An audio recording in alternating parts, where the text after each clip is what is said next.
There's a strange calm in the way a Sagittarius walks away. No anger, no final words, just that faint half smile that says they've already made peace with the storm. People often mistake it for indifference, but it's not that. It's the quiet acceptance that nothing remains the same once it starts to feel like a cage. Sagittarius doesn't leave because they stopped caring. They leave because staying would mean losing the parts of themselves that make them feel alive. They are the wanderers who love deeply but never loudly. They'll laugh with you, dream with you, make you believe they've finally found home. And then one morning without drama, they're gone. No explanations, no closure, just silence. And that silence holds everything they couldn't say. It's easy to call them detached, but detachment is their survival. They've learned that emotions can turn into prisons, that love can slowly demand obedience, and that promises can sound like locks clicking shut. For them, distance isn't coldness, it's oxygen. The more someone tries to hold them, the more they feel the air thinning around their soul. What most people don't realize is that Sagittarius doesn't run from people.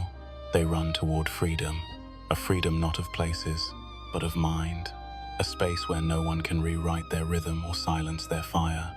Every time they disappear, it isn't an escape from love, it's an escape from control, because for a Sagittarius, peace has never lived in stillness, it's always lived in motion. To understand a Sagittarius, you must first accept that their heart is built from contradictions. They want love that burns with truth, yet they cannot breathe inside anything that feels predictable. They are drawn to intensity like moths to a flame, but the moment that warmth begins to feel like gravity, something inside them starts to pull away. They are both the seeker and the runner, craving to belong while guarding their exit. Their mind is wired for motion. Repetition feels like rust to them, and emotional dependency feels like slow suffocation. The same closeness that others find comforting can make Sagittarius restless. They begin to notice the little signs of control, the questions, the expectations, the subtle emotional debts that love sometimes creates, and in those moments, their spirit quietly begins to retreat, not because they've stopped caring, but because the need for personal space suddenly outweighs the comfort of attachment. In relationships, they fall fast. The excitement of discovery awakens every corner of their being, but once the fire turns into routine, they start noticing walls. The daily texts, the assumed plans, the tone that suggests ownership rather than connection. It all starts to feel heavy. They'll smile, they'll joke, they'll even stay for a while longer, trying to convince themselves it's fine. Yet, a part of them is already halfway out the door, dreaming of somewhere they can breathe again.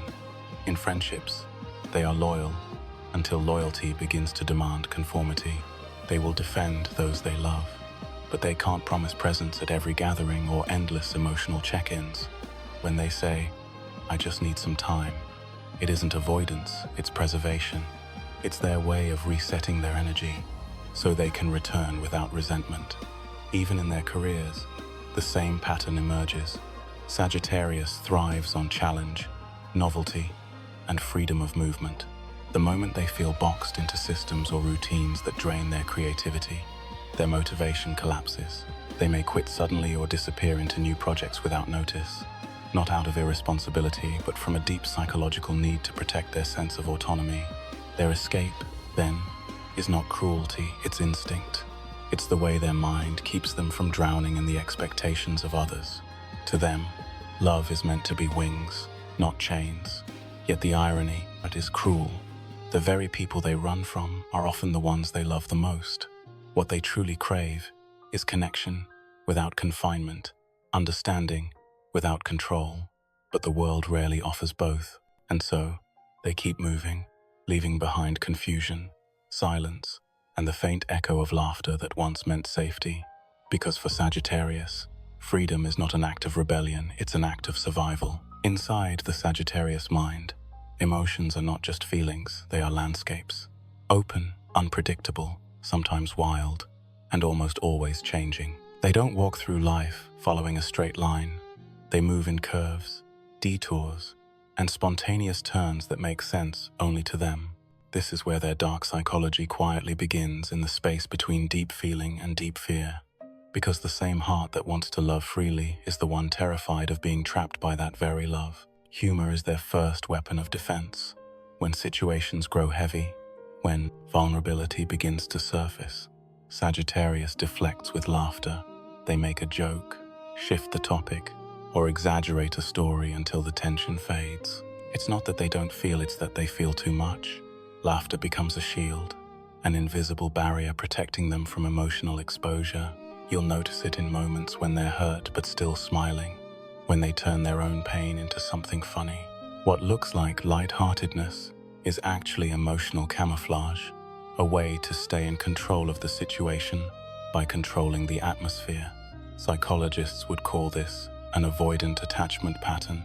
Sagittarius associates freedom with safety and dependency with danger.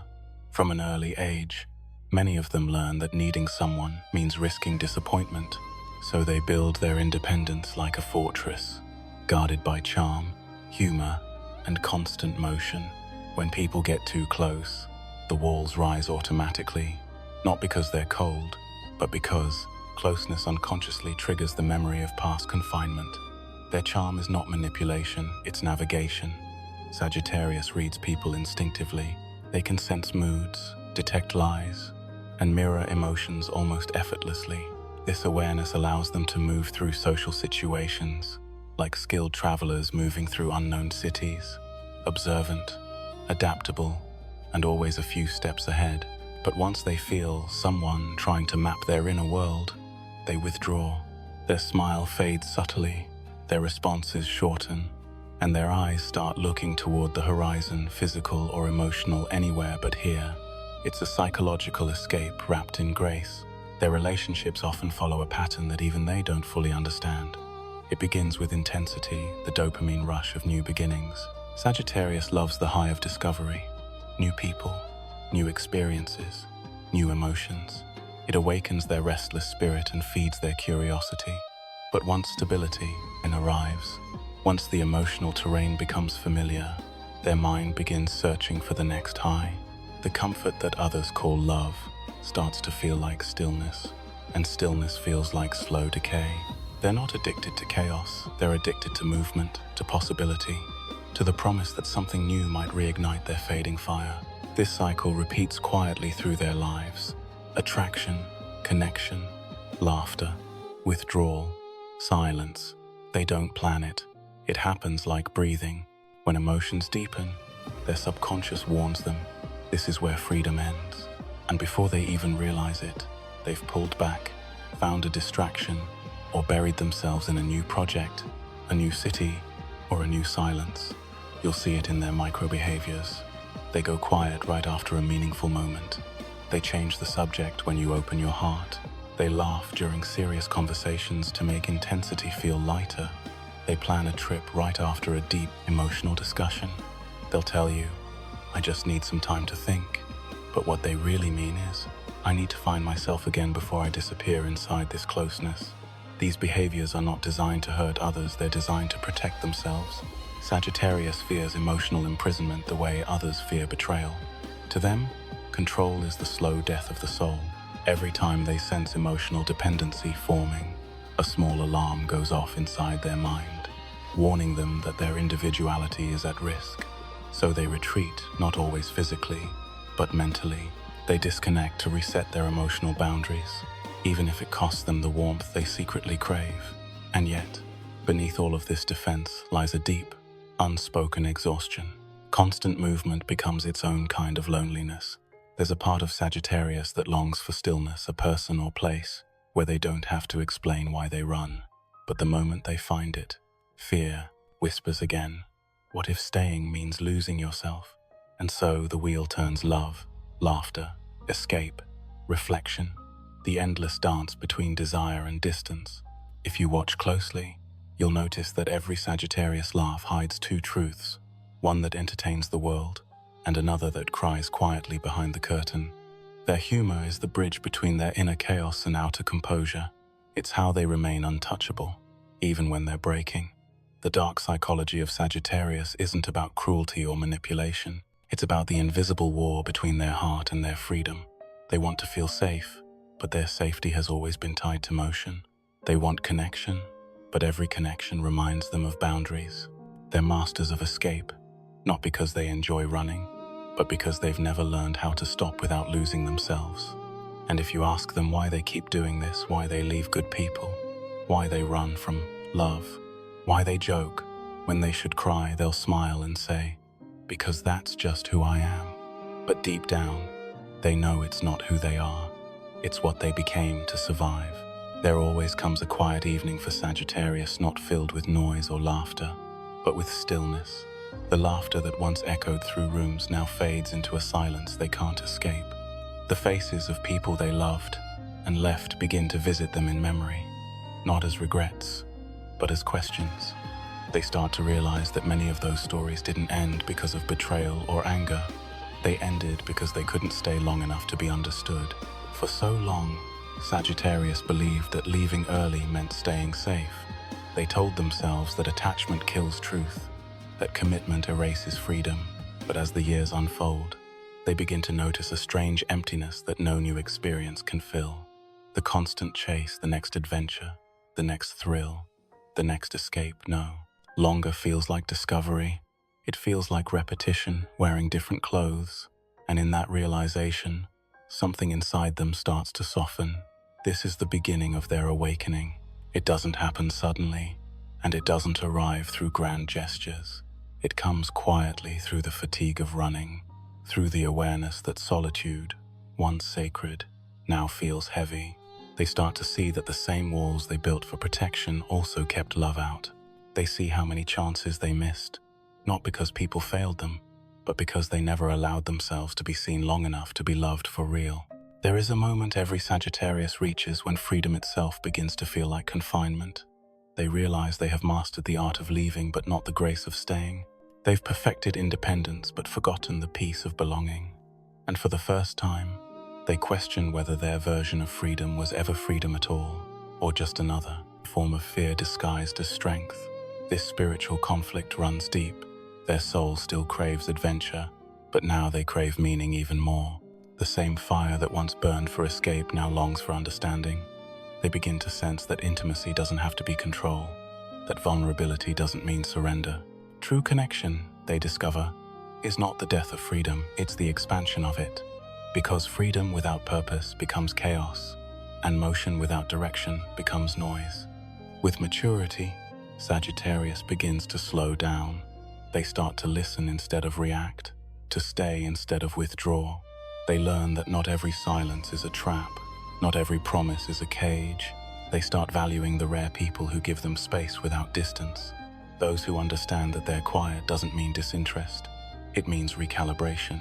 These are the connections they finally dare to keep, because they no longer feel like control, they feel like peace. And as they evolve, their laughter changes tone. It's no longer the nervous humor that hides pain, but the gentle laughter of someone who's found balance between movement and meaning. The world still calls them wanderers, but now their wandering has direction. They no longer run from the idea of love. They walk toward it, slowly, cautiously, but with open eyes. Their greatest realization comes not in adventure, but in acceptance that freedom isn't about distance, it's about alignment. They can finally stay without feeling trapped, and love without losing themselves. The same spirit that once needed open roads now finds peace in still hearts. They understand that true escape was never from people. It was from the fear that someone might see how fragile they really are. And once they accept that fragility, they stop running. Because the need to flee disappears when you no longer see love as a cage, but as a mirror showing not who you're supposed to be, but who you've always been underneath all the motion. And so, there comes a night when Sagittarius finally stops searching, not because they've found all the answers, but because they've learned to rest within the questions. The horizon they've chased for so long no longer calls with urgency. It still glows in the distance, but now they understand it was never about reaching it, only about remembering who they were along the way. They stand beneath a quiet sky, feeling the kind of silence that doesn't demand escape. The wind moves softly, familiar yet different, not pushing them forward this time, but wrapping around them like understanding. For once, they are not running from love or from themselves. They are simply standing still, realizing that peace has been waiting for them in the one place they never looked inside their own stillness. Freedom. they now see was never about distance. It was about peace of mind. It was about living without pretending, loving without losing, and moving without needing to flee. They understand that every disappearance was not a rejection of others, but a plea for self-preservation. Every goodbye was a quiet defense of truth. They were not trying to be cold, they were trying to stay whole.